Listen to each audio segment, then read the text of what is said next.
Good morning, all of you. Welcome to online class.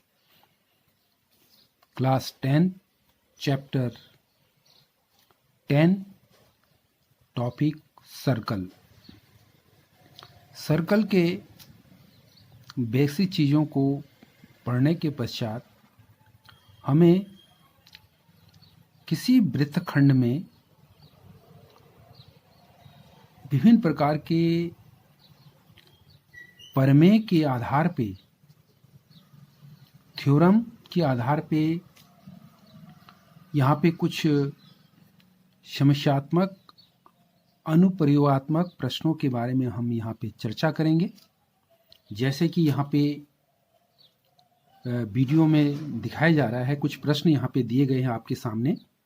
Question number first है, exercise 10.2 का question first है, एक बिंदु Q से एक वृत्त पर स्पर्श रेखा की लंबाई 24 सेंटीमीटर तथा Q की केंद्र से दूरी 25 सेंटीमीटर है।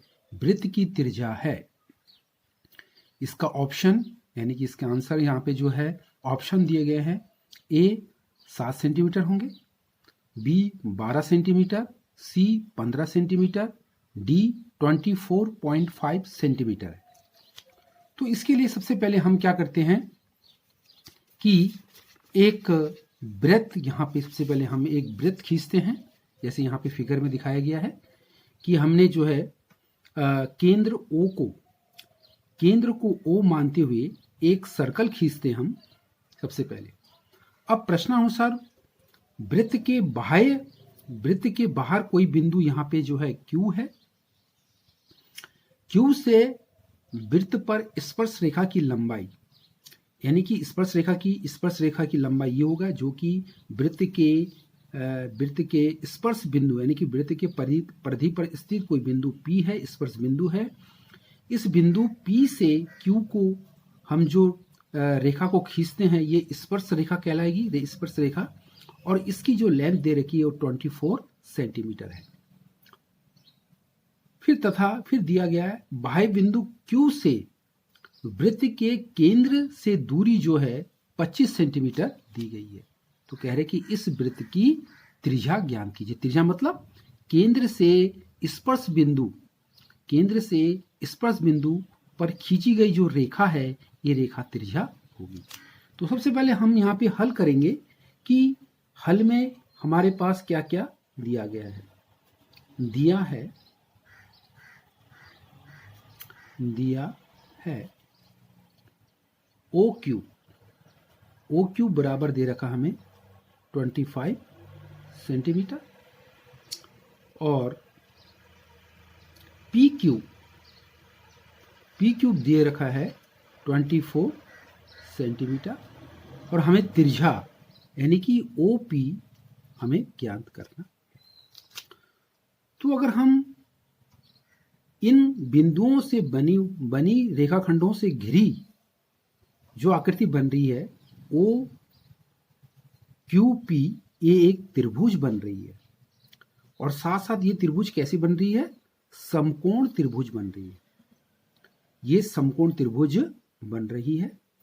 तो जैसे हम जानते हैं कि किसी समकोण त्रिभुज में दो भुजाएं प्राप्त हो और तीसरी भुजा ज्ञात करनी हो तो वहां पे हम जो है पाइथागोरस प्रमेय का प्रयोग करते हैं। जैसे OQP, तो यहाँ पे जो OP है, OP वो जो है 90 डिग्री का कोण है, इस पे लंबवत है। तो यहाँ पे जो बड़ी भुजा होती है, उस बड़ी भुजा को हम कर्ण कहेंगे। तो यहाँ पे जैसे पाइथागोरस का समकोण त्रिभुज, समकोण यहाँ पे लिख सकते हैं हम कि POQ एक समकोण त्रिभुज है। समकोण त्रिभुज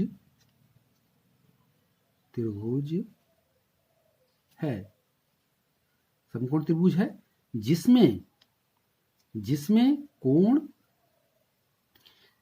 कोण OPQ बराबर 90 डिग्री है। अब हम पाइथागोरस प्रमेय का प्रयोग करेंगे। पाइथागोरस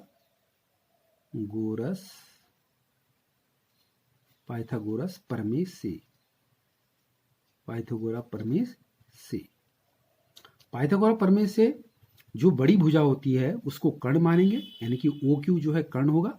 और पाइथागोरस प्रमेय क्या है? कर्ण का वर्ग बराबर शेष दो भुजाओं के वर्गों के योगफल के होता है, यानी कि लंब का वर्ग धन आधार का वर्ग। तो यहाँ पे जो कर्ण है, बड़ी भुजा जो उसको कर्ण मानेंगे, तो ये हो जाएगा O Q square equal to, यानी कि कर्ण होगा, कर्ण का वर्ग बराबर लंब यहाँ पे जो आपका लंब होगा, लंब ओ पी क्यू मानेंगे, पी क्यू का स्क्वायर।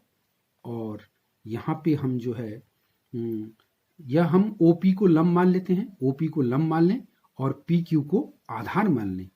तो यहाँ पे PQ स्क्वायर आधार का वर्ग धन लंब हो जाएगा OP का वर्ग हो जाएगा। अब हमें मान रखना है कि क्या क्या मान दिए हुए हैं। जैसे ये कर्ण है, कर्ण के स्थान पर लिख देंगे 25 का वर्ग, OQ स्क्वायर जो है 25 का वर्ग बराबर PQ यानी कि आधार का वर्ग हो जाएगा 24 का वर्ग धन हमें लंब यानी कि OP स्क्वायर ज्ञात करना है। OP स्क्वायर ज्ञात करना है। तो हम देखिए सबसे पहले 25 का वर्ग कितना होता है। जैसे हमने वर्गमूल में पता है कि 25 का वर्ग होता है 625 जो है ये होता है। अब 24 का वर्ग कितना है, हम इसे गुणा करके हल करेंगे। तो जैसे 24 का वर्ग निकालने के लिए 24 को 24 से गुणा करके हल करेंगे कि 24 का वर्ग कितना होता है। तो जैसे यहाँ पे है 4 चक्कू 16, 1 4 दूनी 8 और 1 9 और फिर 2 चक्कू 8 हो गया और 2 दूनी 4 हो जाएगा। ये हो जाएगा 6 9 और 8 17 और 4 1 5, ये 576 होगा। 24 का वर्ग 4 चक्कू 16, 1 4 दूनी 8 1 9 2 चक्कू 8 2 दूना 4 6 9 और 8 17, ये 576 होगा। 24 का जो वर्ग किया हमने इसका आया है 576 होगा। और धन OP स्क्वायर को तो हमें निकालना ही है, OP स्क्वायर ये। अब हम क्या करेंगे, OP स्क्वायर का मान निकालने के लिए हम पक्षांतर करेंगे, यानी कि 625 576 को तो माइनस हो जाएगा, माइनस 576 बराबर OP स्क्वायर हो जाएगा। अब हम 625 में से 576 को घटाएंगे, देखेंगे कितना आ रहा है। घटाएंगे तो 15 में से 6 गया 9, यहां बचा 11 में से 7 गया 4, यहां पे बचा आपका 5 हो गया, 5 में से 5 गया 0, यानी कि 49 आ रहा है। इधर आ रहा है, इसको घटाने के बाद 49 आ रहा है। 49 बराबर OP स्क्वायर आ गया। 49 बराबर OP स्क्वायर आ गया। तो जब हमारे पास आया OP स्क्वायर बराबर 49 आया, OP स्क्वायर बराबर 49 आया, तो दोनों तरफ जब हम इसका वर्ग निकालेंगे, वर्गमूल निकालेंगे, तो OP बराबर हो जाएगा वर्गमूल 49 और 49 का वर्गमूल होता है 7, यानी कि OP मतलब तिरछा कितना आया 7 सेंटीमीटर। अब देखेंगे कि विकल्प देखेंगे इनमें से हमारा आंसर कौन सा सही है। तो 7 आया, तो ये 7 जो है हमारा आंसर सही होगा, तो 7 सेंटीमीटर होगा। तो इस प्रकार से ये पहला क्वेश्चन जो कि वृत्तखंड में प्रमेय के माध्यम से एक यहाँ पे हमें यहाँ पे न्यूमेरिकल्स करने का मौका मिला। ये जो है कि वृत्तखंड के अंदर अगर बाह्य कोई बिंदु है तो उस पे जो है अगर केंद्र से मिलाते हैं, फिर उस बाह्य बिंदु से उसकी स्पर्श बिंदु पर कोई रेखा खींचते हैं, तो उनके द्वारा निर्मित एक समकोण त्रिभुज बनता है। और समकोण त्रिभुज से किस प्रकार से भुजाओं का मान ज्ञान करते हैं, इससे हमें ये मिल रहा है। उसके पश्चात हम जो है दूसरे प्रश्न की तरफ चलते हैं। दूसरे प्रश्न की तरफ अगर हम देखें तो हमारे पास दूसरा जो प्रश्न आ रहा है, एक और प्रश्न यहाँ पे दिया जा रहा है। इसको देखेंगे कि इसमें यह दिया गया है दूसरा प्रश्न कि यह है कि आकृति में यदि TP केंद्र O वाले किसी वृत्त पर दो स्पर्श रेखाएं इस प्रकार है कि कोण POQ बराबर 110 डिग्री हो, तो कोण पी टी क्यू बराबर है, कितने अंश का कोण होगा? 60 डिग्री होगा, 70 डिग्री होगा, 80 डिग्री होगा, 90 डिग्री। क्योंकि आज इस प्रकार से ऑब्जेक्टिव क्वेश्चन आ सकते हैं, उनका सॉल्यूशन कैसे करेंगे? तो ये सब वृत्तखंड से संबंधित प्रमेय पर आधारित है। तो देखिए, सबसे पहले हम इसके लिए क्या करेंगे, एक चित्र बनाएंगे। जो ऐसे प्रश्न पूछा गया है, तो सबसे पहले हम क्या करेंगे, एक वृत्त बनाएंगे। पहले एक वृत्त बना देंगे। यहाँ पे जो है वृत्त का केंद्र बिंदु ओ को केंद्र मानते हुए एक वृत्त हमने खींची। यहाँ पे बाह्य बिंदु जो है वो टी है। यहाँ पे हमने कोई बाह्य बिंदु टी में ले लिया और फिर वही टी से वृत्त पर स्थित दो बिंदु है पी और क्यू है। इस वृत्त पर स्थित दो बिंदु है पी और क्यू है। हम यहाँ पे बाह्य बिंदु टी से वृत्त पर स्थित बिंदु P और Q को मिला के दो स्पर्श रेखा खींचेंगे। जैसे TP मिला दिया, TQ मिला दिया, इस पर दो मिला दिया हमने। अब चूंकि वो जो है वृत्त का केंद्र है, अब वृत्त के केंद्र O से इन स्पर्श बिंदुओं को मिलाएंगे, इस प्रकार से मिलाएंगे तो देख रहे हैं कि एक चतुर्भुज बन गया, एक चतुर्भुज का निर्माण हो गया है, एक चतुर्भुज का निर्माण हो गया है। तो यहाँ पे हम देख रहे हैं कि वृत्त के केंद्र पर जो कोण दिया गया है, यानी कि POQ जो है, वृत्त के केंद्र पर जो कोण दिया गया है वो 110 डिग्री का कोण दिया गया है। तो कह रहा है कि जो बाह्य बिंदु T जो है, T है, यानी कि PTQ, उस पे कितने अंश का कोण बनेगा। तो ये भी किसी वृत्तखंड पर स्थित प्रमेय पे आधारित ये होगा इसका, कि हम इसमें ये प्रमेय हमें पहले इसके बारे में, इस प्रमेय की जो जानकारी ऐसी प्राप्त होगी कि वृत्त के बाह्य बिंदु द्वारा वृत्त के परिधि पर स्थित बिंदुओं को मिलाने पर, दो स्पर्श रेखा खींचने पर, फिर वृत्त के केंद्र से उन स्पर्श बिंदुओं को मिलाने पर एक चतुर्भुज का निर्माण होता है। और इस चतुर्भुज में क्या रिलेशन होता है? इसमें रिलेशन ये होता है कि वृत्त के केंद्र पर बने कोण और साथ ही बाह्य बिंदु पर बने कोणों का योगफल 180 के बराबर होता है।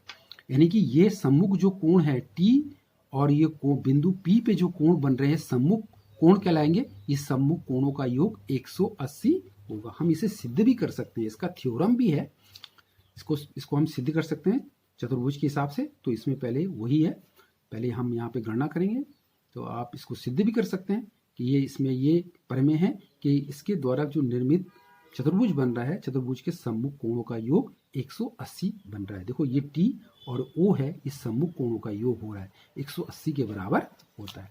तो हमने इस प्रकार से चित्र का निर्माण कर दिया। अब इसको हल कैसे करेंगे? देखिए, हल ऐसे इसमें लिखना पड़ेगा कि चूंकि हम जानते हैं जैसे आपको अभी बताया गया है, हम जानते हैं जैसे हमने अभी बताया कि हम जानते हैं कि कोण POQ धन कोण PTQ बराबर 180 अंश का होगा। ये आपको पता होना चाहिए। जैसे मैंने अभी प्रमेय बताया था कि वृत्तखंड पर स्थित सम्मुख कोणों का योग 180 के बराबर होता है। यानी कि बिंदु T पर बना कोण और बिंदु O पर बने कोणों का योगफल 180 होगा, 180 अंश का होगा। तो 180 लिख दिया है। अब हम जब ये प्रमेय हमने जान चुके हैं कि 80 के बराबर है, अब कोण PQ की जगह पे हम रख देंगे 110 डिग्री का और कोण PTQ हमें निकालना है बराबर 180 डिग्री। इसलिए कोण PTQ बराबर 110 डिग्री को पक्षांतर कर देंगे तो हो जाएगा 180 डिग्री माइनस 110 डिग्री, यानी कि ये आ जाएगा आपका 70 डिग्री आ जाएगा, 70 डिग्री। यानी कि बाह्य बिंदु पर जो बना कोण है वो कितने अंश का बनेगा? PTQ बराबर कितना बन जाएगा? ये बनेगा 70 डिग्री। अब आपने यहाँ पे दिए गए विकल्प में चयन करेंगे 70 डिग्री कहाँ है, तो 70 डिग्री हमारा ये है, तो इसका आंसर 70 डिग्री होगा इस प्रकार से। अब इसके पश्चात एक प्रश्न और दिए जा रहे हैं जो कि हमारे वृत्तखंड के परमे से संबंधित है कि दो संकेंद्री वृत्तों की त्रिज्याएं, संकेंद्री मतलब जिनका केंद्र एक ही हो और वृत्त दो बने, एक ही केंद्र पर बनाए गए दो वृत्त को हम दो संकेंद्रीय वृत्त कहते हैं। दो संकेंद्रीय वृत्तों की त्रिज्याएं जो दे रखी है 5 सेंटीमीटर 3 सेंटीमीटर दे रखा है, तो बड़े वृत्त की उस जीवा की लंबाई ज्ञात कीजिए जो छोटे वृत्त को स्पर्श करती है। इसको समझने के लिए देखिए सबसे पहले हम क्या करेंगे, दो संकेंद्री वृत्त खींचेंगे। दो संकेंद्री मतलब जिनका केंद्र एक ही है, जैसे यहाँ पे केंद्र बिंदु O है, तो केंद्र O की सहायता से पहले हमने एक छोटा वृत्त खींचा, फिर केंद्र O को ही केंद्र मान के एक दूसरा बड़ा वृत्त हमने बनाया। परंतु इनकी जो त्रिज्याएं अलग अलग होगी, केंद्र तो एक ही है परंतु त्रिज्या अलग होगी। छोटे वाले वृत्त की त्रिज्या जो है 3 सेंटीमीटर, यानी कि देखिए OM ये छोटे वृत्त की त्रिज्या है, और OA है ये जो है बड़े वृत्त की त्रिज्या है। OA जो है बड़ी वृत्त की त्रिज्या है और OM छोटे वृत्त की त्रिज्या है। अब यहाँ पे जो AB है वो जो है बड़े वृत्त की क्या है, जीवा है, जो कि छोटे वृत्त को बिंदु M पर स्पर्श करती हुई एक जीवा हमने खींची। वो कह रहे हैं कि वृत्त की उस जीवा की लंबाई, बड़े वृत्त की उस जीवा, बड़े वृत्त की जो जीवा है, हमने बड़े वृत्त की जीवा जो है वो AB है।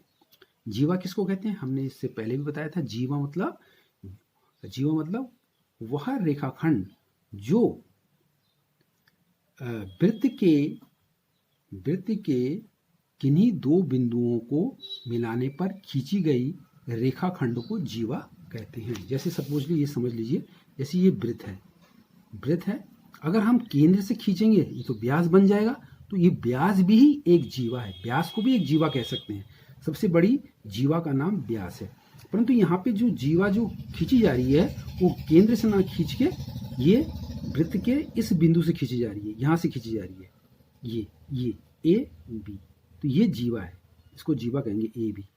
AB क्या है, एक जीवा है। जैसे यहाँ पे चित्र में देखिए, यहाँ पे AB बड़े वृत्त से खींची जाने वाली जीवा जो है AB है, जो कि वृत्त के बिंदु M पर स्पर्श कर रही है। तो इस जीवा AB की लंबाई ज्ञात करनी है। तो सबसे पहले हल में हम ये देखेंगे, हल में ये करेंगे हम, हल में सबसे पहले हमें दिया है हल में लिखेंगे, दिया है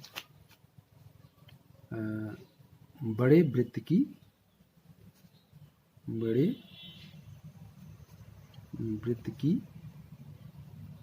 त्रिज्या, बड़े वृत्त की जो त्रिज्या दी गई है वो दी गई है 5 सेंटीमीटर। इसी प्रकार से छोटे वृत्त की त्रिज्या है, त्रिज्या दे रखी है 3 सेंटीमीटर दे रखी है। अब हमें जो है बड़े वृत्त से खींची जाने वाली जीवा AB की लंबाई ज्ञात करनी है हमें। तो सबसे पहले हम यहाँ पे जो है ये दोनों हमें पता हो गया। अब यहाँ पे चित्र में देख रहे हैं, देखिए कि जो छोटे वृत्त की जो त्रिज्या है OM वो AB जीवा पे क्या है, लंब है। तो हम इसको ऐसे लिख सकते हैं कि OM लंब का निशान ये है, OM लंब है किस पे, जीवा AB पे, जीवा AB पे लंब है। और हमें ज्ञात करना है AB ज्ञात करना है, जीवा AB ज्ञात करना है। तो सबसे पहले हम देख रहे हैं कि OAM एक समकोण त्रिभुज बन रहा है। OAM एक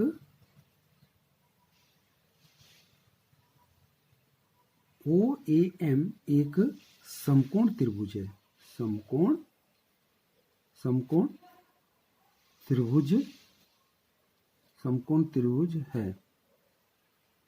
त्रिभुज है। OAM एक समकोण त्रिभुज है जिसमें जिसमें एम पे जो है 90 अंश का कोण बन रहा है, इस पे क्या है 90 अंश का कोण बना, तो समकोण त्रिभुज बन रहा है। तो हम पाइथागोरस का प्रमेय करेंगे, पाइथागोरस प्रमेय का प्रयोग करेंगे, पाइथागोरस प्रमेय का प्रयोग करेंगे। और साथ पाइथागोरस प्रमेय में जैसे कि ये कर्ण हो जाएगा, ये लंब हो गया और हमें आधार निकालना है। तो जैसे पाइथागोरस प्रमेय में ओ एम एक समकोण त्रिभुज है, तो ये हो जाएगा ओ ए स्क्वायर बराबर A M square plus O M square. तो ओ ए कितना हो जाएगा 5 और ए एम हमको निकालना है, A M square plus O M जो है 3 का स्क्वायर हो जाएगा। तो ये जगह जगह 25,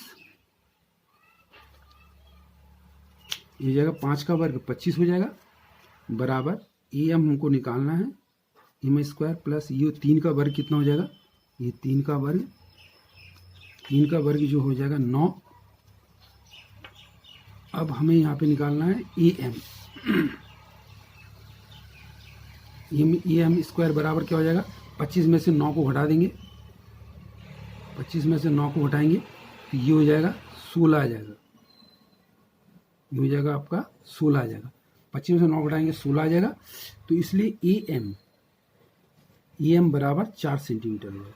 तो हमें ए एम की लंबाई निकली, जबकि हमें ए बी की चाहिए लंबाई। तो ए बी बराबर क्या हो जाएगा, ए एम का दुगुना हो जाएगा, इसलिए ए बी बराबर ए एम का 2 गुणा गए ए एम का दुगुना कर देंगे, ए एम का दुगुना हो जाएगा, तो यानी कि 2 गुणा गए 4, 2 गुणा गए 4, तो 2 गुणा गए 4 मतलब 8 सेंटीमीटर आ जाएगा, 8 सेंटीमीटर आ जाएगा।